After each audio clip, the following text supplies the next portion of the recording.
Sir ನಮಸ್ಕಾರ sir. ನಮಸ್ತೆ sir ನಾವು ಅಹಿಂದ ಧ್ವನಿ ಚಾನಲ್ ಅಂತೇಳಿ ಸರ್. ನಾವು ಅಹಿಂದ ವರ್ಗದವರು ಏನೂ ಇಲ್ಲದಂಗೆ ಜೀರೋಯಿಂದ ಮೇಲೆ ಬಂದಿರ್ತಕ್ಕಂಥವ್ರು, ಉದ್ಯಮ ಇರ್ಬೋದು, ರಾಜಕಾರಣ ಇರ್ಬೋದು, ಸಹಕಾರ ಇಲಾಖೆ ಇರ್ಬೋದು, ಎಲ್ಲ ರಂಗಗಳಲ್ಲಿ ಅವ್ರನ್ನ ಇಂಟ್ರ್ಯೂ ಮಾಡಿ ಸಂದರ್ಶನ ಮಾಡಿ ತಿಳಿಸಿವಿ ಸರ್ ಎಲ್ಲರಿಗೂ. ಸರ್ ಚಿತ್ರದುರ್ಗಕ್ಕೆ ಬಂದಾಗ ನಿಮ್ಮ ಹೆಸರು ಕೇಳಿದ್ರು ಸರ್. ಲೋಕೇಶ್ ಅಂತಕ್ಕಂಥವ್ರು ಕನಕ ಬ್ಯಾಂಕಲ್ಲಿ 2 ಬಾರಿ ಅಧ್ಯಕ್ಷ ಆಗಿದ್ದಾರೆ ಮತ್ತು ಭಾರತೀಯ ಜನತಾ ಪಾರ್ಟಿಯ ನಗರ ಘಟಕದ ಚಿತ್ರದುರ್ಗ ಅಧ್ಯಕ್ಷ ಆಗಿದ್ದಾರೆ ಮತ್ತು ಮಾಜಿ ನಗರಸಭಾ ಸದಸ್ಯರು ಮತ್ತು ಹೋಟೆಲ್ ಉದ್ಯಮಗಳು ಕೇಳಿ ಬಂದಿದೆ ಸರ್. ಹಾಗಾಗಿ ನೀವು ಸಂದರ್ಶನ ಮಾಡೋಂತ ಬನ್ನಿ ಸರ್. ನಮಸ್ಕಾರ ಸರ್. ಸರ್ ನಿಮ್ಮ ಡೇಟ್ ಆಫ್ ಬರ್ತ್ ಎಷ್ಟು ಸರ್? ನಮ್ಮದು 26/4/77 ಡಾಕ್ಯುಮೆಂಟ್ಸ್ ಪ್ರಕಾರ. ಹಾಂ ಸರ್. ನಂದು original date of birth 26/7/77. Month ಸ್ವಲ್ಪ ಚೇಂಜ್ ಆಗಿದೆ. ಹಾಂ ಹಾಂ ಸರ್. ಕಾರಣಾಂತರಗಳಿಂದ ಅವಾಗ ಚೇಂಜ್ ಆಗಿದೆ. ಸರ್ ನಿಮ್ಮ ಡಿಗ್ರಿ ಯಾವ ಏನಿದೆ ಸರ್? ಸರ್ ನಮ್ಮದು 95-96 ಡಿಗ್ರಿ ಡಿಸ್ಕಂಟಿನ್ಯೂ ಆಯಿತು. ಡಿಸ್ಕಂಟಿನ್ಯೂ ಆಯ್ತು ಸರ್. ಡಿಗ್ರಿ ಮುಗಿದ ನಂತರ ನೀವು ಏನು ಒಂದು ಹೊಟ್ಟೆ ಜೀವನ ಅಥವಾ ಜೀವನ ಮಾಡಲಿಕ್ಕೆ ಏನು ಒಂದು ಕೆಲಸ ಆರಂಭ ಮಾಡಿ ಸರ್? ಸರ್ ನಾವು ಡಿಗ್ರಿ ಡಿಸ್ಕಂಟಿನ್ಯೂ ಆಯಿತು, ಕಂಪ್ಲೀಟ್ ಆಗಲಿಲ್ಲ. ಹಾಂ ಸರ್. ಅವಾಗ ನಮ್ಮ ತಂದೆಯವರು ಗೌರ್ಮೆಂಟ್ ಸೈನ್ಸ್ ಕಾಲೇಜಲ್ಲಿ ಅಫಿಷಿಯಲ್ಸ್ ಫ್ಯಾಮಿಲಿ ನಮ್ಮದು. ಕುಂಚಿನಾಳು ಗ್ರಾಮ, ಹಳ್ಳಿ ನಮ್ಮದು. ನಮ್ಮ ಜಮೀನಿದೆ. ನಾವು ಹೂವು ಬೆಳಿತಿದ್ವಿ, ಸಾವಂತಿಗೆ, ಕನಕಾಂಬರ ಅಂತೇಳಿ. ನಮ್ಮದು ಇಲ್ಲೇ ಚಿತ್ರದುರ್ಗದಿಂದ ಒಂದು 6 ಕಿಲೋಮೀಟ್ರ್ ಕೆಳಗೆ ಕುಂಚಿನಾಳು ಅಂತ ಗ್ರಾಮ ಇದೆ. ನಮ್ದು ಒಂದು 8-10 ಎಕರೆ ಜಮೀನಿದೆ ಅಲ್ಲೇ ಊರಲ್ಲಿ.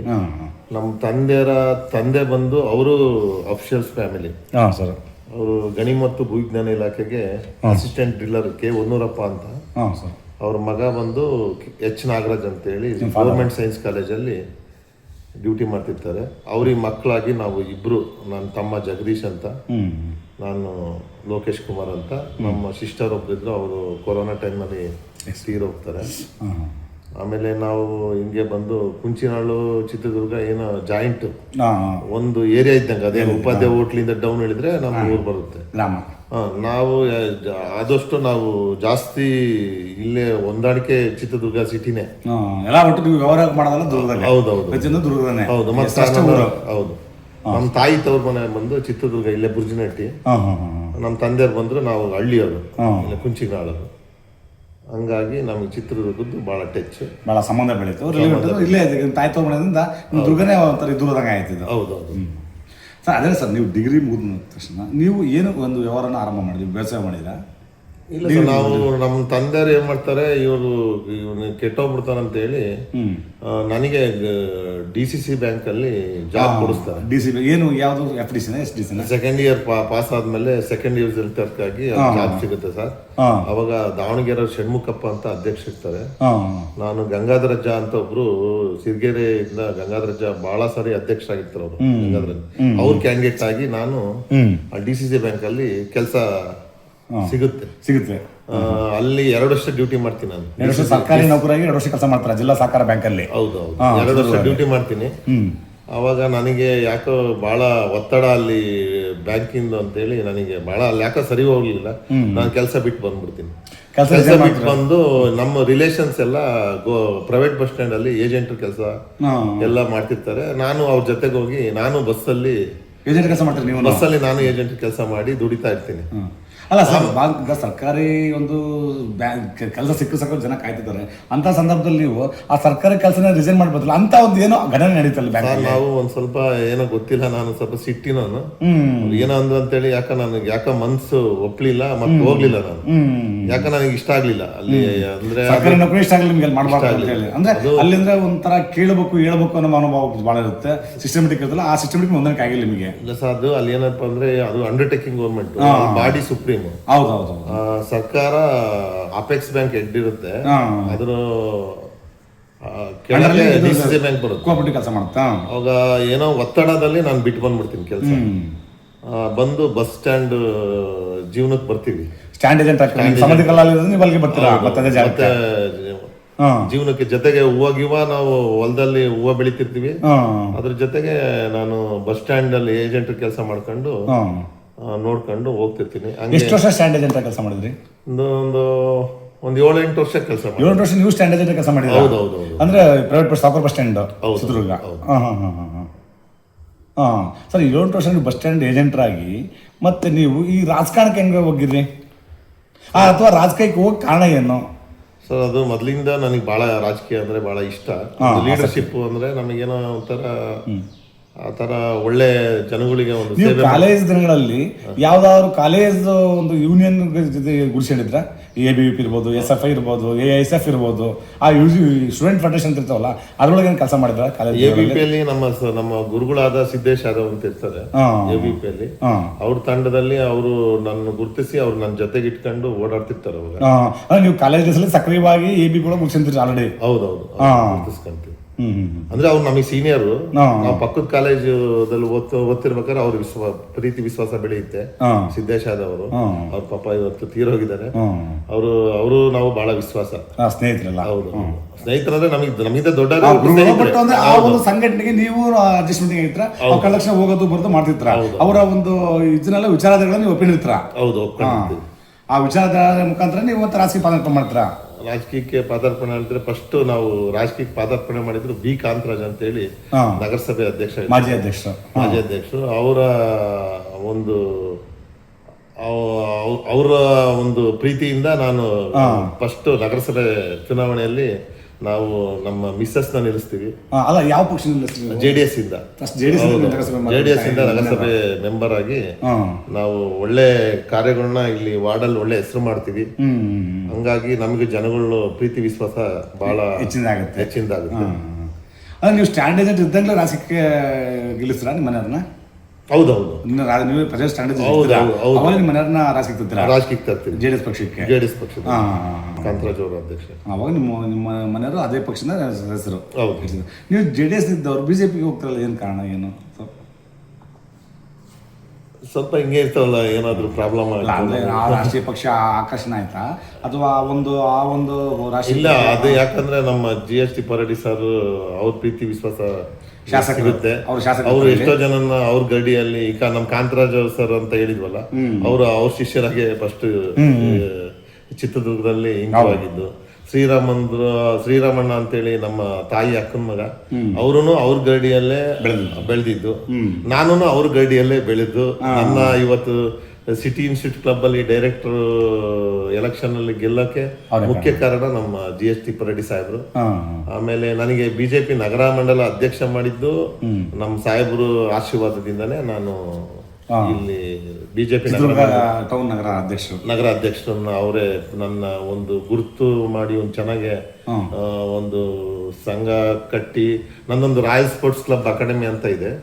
ನನ್ನ ಹುಡುಗರು ಬಹಳ, ನಂದೇ ಒಂದು ಟೀಮ್ ಇದೆ, ನನ್ನ ಬಹಳ ಪ್ರೀತಿ ಗಳಿಸಿರೋ ಹುಡುಗರು ಬಹಳ ಜನ ಇದ್ದಾರೆ. ಆ ಒಂದು ಲೀಡರ್ಶಿಪ್ ನೋಡಿ ಆಮೇಲೆ ನಾನು ಟೂರ್ನಮೆಂಟ್ ಕ್ರಿಕೆಟ್ ಇಂದೆಲ್ಲ ಮಾಡಿಸ್ತಾ ಇದ್ದೆ.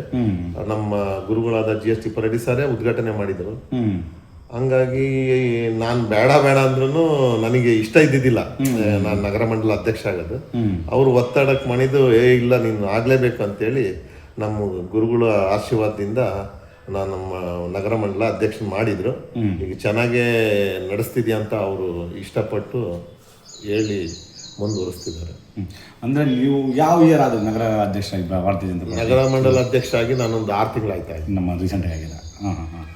ಸರ್, ಅದಾಯ್ತು. ನೀವು ಸಮಾಜದ ಗುರುಸಿರ್ತೀರಿ, ಕುರುಬ ಸಮಾಜದಾಗೋದ್ರಿಂದ ಕುರುಬ ಸಮಾಜದ ಬ್ಯಾಂಕ್ ಒಳಗೆ ಹೆಂಗೆ ಎಂಟ್ರಿ ಆಗ್ತೀರಿ? ಹೆಂಗೆ ಎಂಟ್ರಿ ಆದ್ವು ಅಂದ್ರೆ, ಈಗ ಅದೇ ಹೇಳಿದ್ನಲ್ಲ, ನಮ್ಮ ಸ್ವಂತ ಗ್ರಾಮ ಕುಂಚಿನಾಳ್ ಗ್ರಾಮ. ಆ ಸಂಸ್ಥಾಪಕರು ಬಂದು ನಮ್ಮ ಮಾವನವರು KB ರಾಮಪ್ಪನವರು.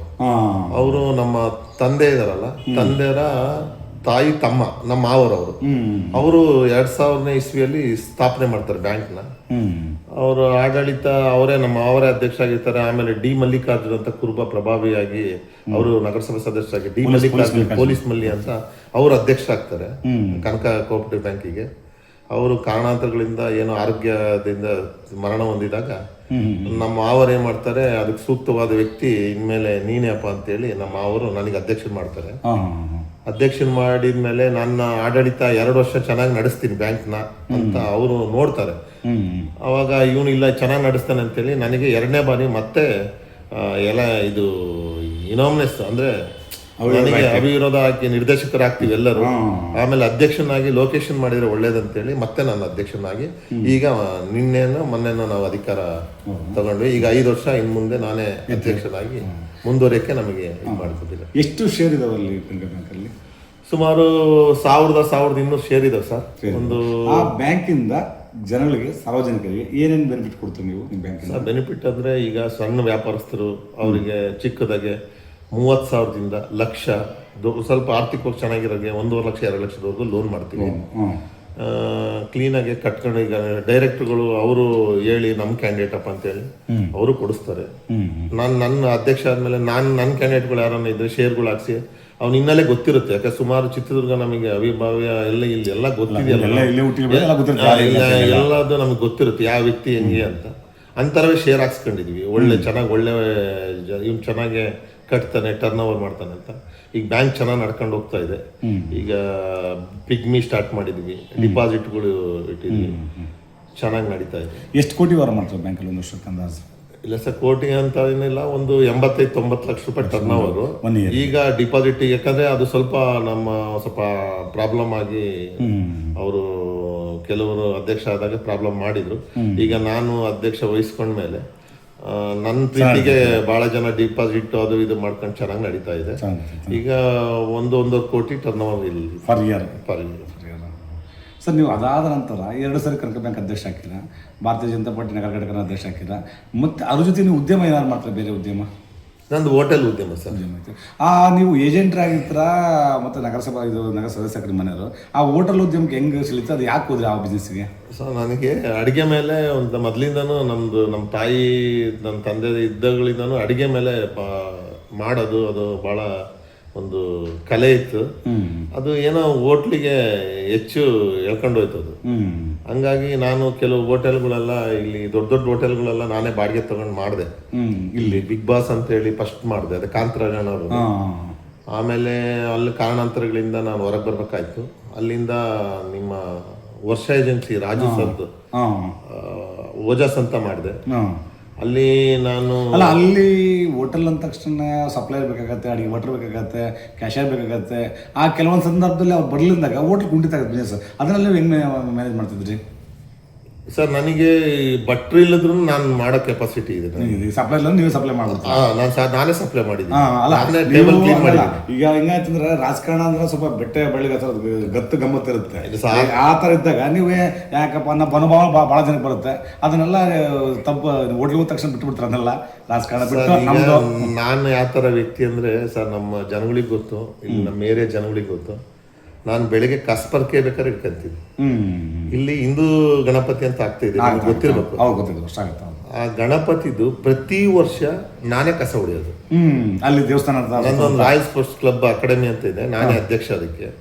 ನನ್ನ ಹುಡುಗರು ಅರ್ಲಿ ಮಾರ್ನಿಂಗ್ 5:30-6 ಗಂಟೆಗೆ ಹೋಗಿ ಸ್ವಚ್ಛತೆಗೆ ನನ್ನೇ ನೇಮಿಸೋದು. ಯಾವ್ದು ಹಿಂದೂ ಕಮಿಟಿ ಅವ್ರು ನನ್ನ ನೇಮ್ ಮಾಡ್ತಾರೆ, ಲೊಕೇಶನ್ ನ ಕಮಿಟಿಗೆ ಹಾಕೊಳ್ರಪ್ಪ ಅಂತಾರೆ. ಹಾಕೊಂಡ ಪ್ರೀತಿಯಿಂದ ಹಾಕೊಂಡು ನಾನು ಪ್ರತಿ ವರ್ಷ ಹಿಂದೂ ಅಂತ ದೊಡ್ಡ ಗಣಪ ಏಷ್ಯಾ ಖಂಡದಲ್ಲೇ ನಂಬರ್ 1 ಆ ಸ್ವಚ್ಛತೆದು ನನಗೆ ವಹಿಸೋದು ಪ್ರತಿ ವರ್ಷ. ಅಲ್ಲ, ಹೋಟ್ಲ್ ಉದ್ಯಮ ನೀವು ಮಾಡಿದಾಗ ಯಾಕಂದ್ರೆ ನಿಮ್ಮ ಸಂಬಂಧಿಕರ ಹೋಟ್ಲ್ ಬಿಸ್ನೆಸ್ ಇರ್ತಾರ? ಯಾರಿಲ್ಲ ಸರ್. ಅದರಲ್ಲಿ ನಷ್ಟಗಳು ಅಥವಾ ದಿಢೀರ್ನ ಮನೆ ಬಿಡಿಸೋದು ಆ ಥರ ಒಂದು ಕಷ್ಟಗಳು ಏನಾದ್ರು ಬಂದ?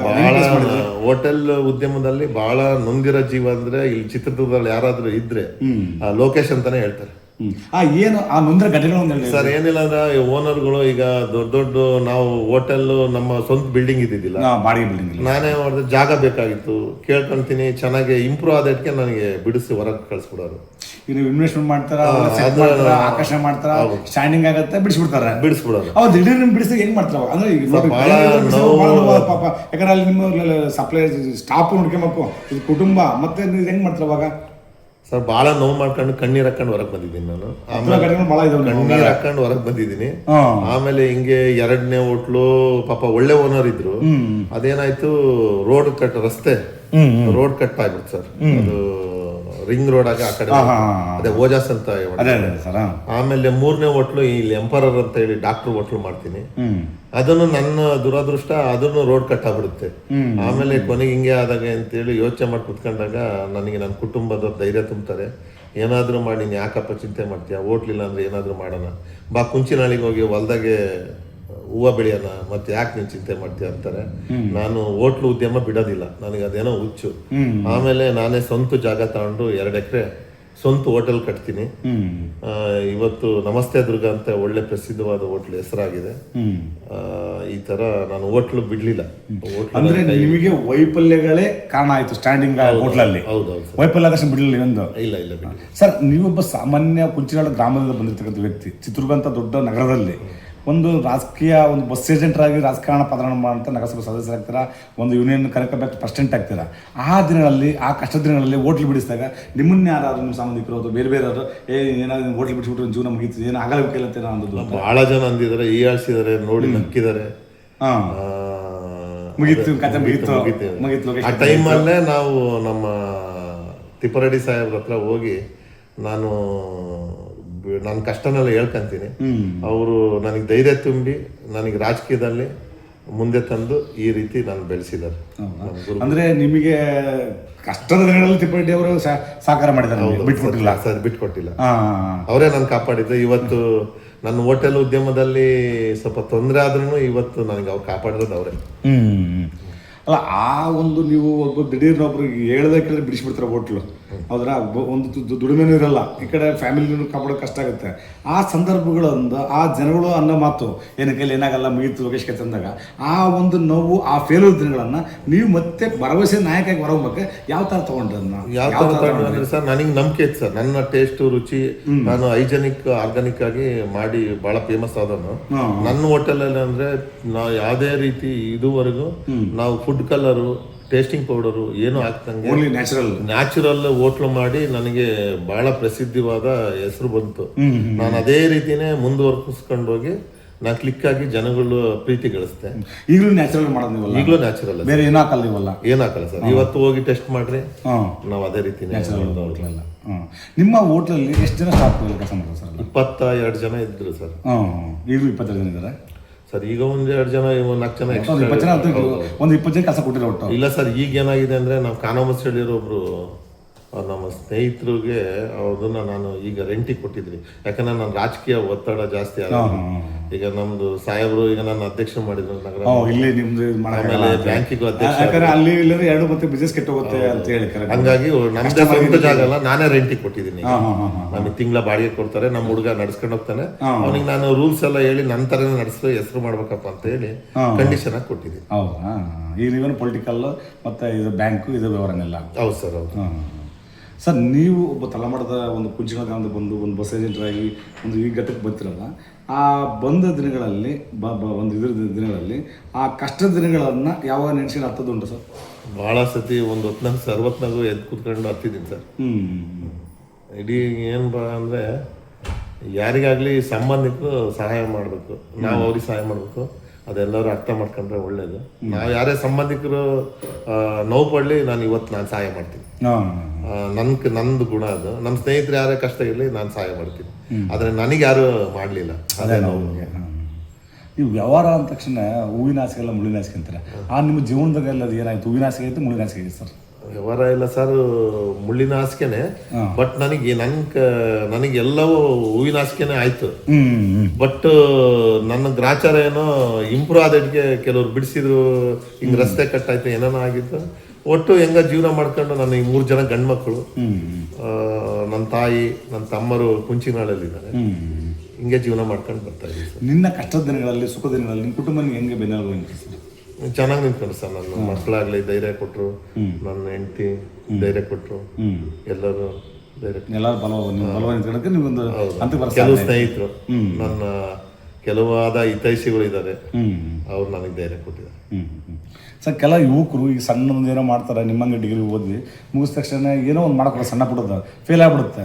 ಮನೊಂದೇ ಬೇಡಪ್ಪ, ಜೀವನ ಬೇಡ ಅಂತ ಏನಾಗಲ್ಲ ಅಂತ ಸರ್. ನೀವು ಯಾಕಂದರೆ ಹೋಟೆಲ್ ಉದ್ಯಮದಲ್ಲಿ 2-3 ಬಿಲ್ಡಿಂಗ್ ಇಮಿಡಿಯೇಟ್ಲಿ ಬಿಡಿಸಿ ನಿಮ್ಮನ್ನ ಹೊರಗೆ ಹಾಕಲ್ಲ ಅಂತ ಹೇಳ್ತೀರ.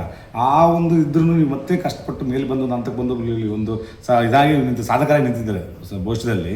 ಅಂಥ ಯುವಕರಿಗೆ ನಿಮ್ಮ ಒಂದು ಅನುಭವದ ಮಾತುಗಳನ್ನು ಹೇಳಕ್ಕೆ ಇಷ್ಟಪಟ್ಟು ಸರ್. ನಮ್ಮ ಕೈಲಿ ಆಗಲ್ಲ ಅಂತ ಯುವಕರು ಇದೆ, ನಮ್ಮ ಕೈಲಿ ಆಗಲ್ಲ, ಇದೇನು ಜೀವನಪ್ಪ, ನಾವು ಬರ್ತಾನೆ ಹುಟ್ಟಿದ್ದು ತಪ್ಪಾಗ್ಬಿಡ್ತು, ಏನಾಗಲ್ಲ, ಒಂದು ವ್ಯವಹಾರ ಫೇಲ್ ಆಗ್ಬಿಡು ಸಾಕು ಸರ್, ಜೀವನ ಮುಗಿತನೋ ಥರ ಆಡ್ತಾರೆ ಸರ್.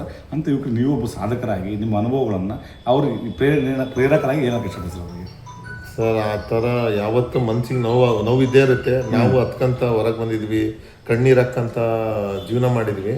ಬಟ್ ಯಾವತ್ತೂ ಧೃತಿಗೆಡಬಾರ್ದು. ದೇವ್ರು ಕಾಪಾಡ್ತಾನೆ. ರಾತ್ರಿ ಆಗಿದ್ದು ಬೆಳಕು ಅದೇ ಆಗುತ್ತೆ, ಒಳ್ಳೇದು ಅದೇ ಆಗುತ್ತೆ. ಯಾರು ಈಗಿನ ಜನ್ರೇಷನ್ ಯಾರು ತಲೆ ಕೆಡ್ಸ್ಕೊಂಬಾರ್ದು. ರಾತ್ರಿ ಆಗಿದ್ದು ಬೆಳಕು ಅದೇ ಆಗುತ್ತೆ, ಒಳ್ಳೇದು ಅದೇ ಆಗುತ್ತೆ. ನನ್ನಷ್ಟು ಕಷ್ಟಪಟ್ಟಿರೋರು ಯಾರಿಲ್ಲ ಸರ್. ಭಾಳ ನೊಂದಿದ್ದೀನಿ ನಾನು.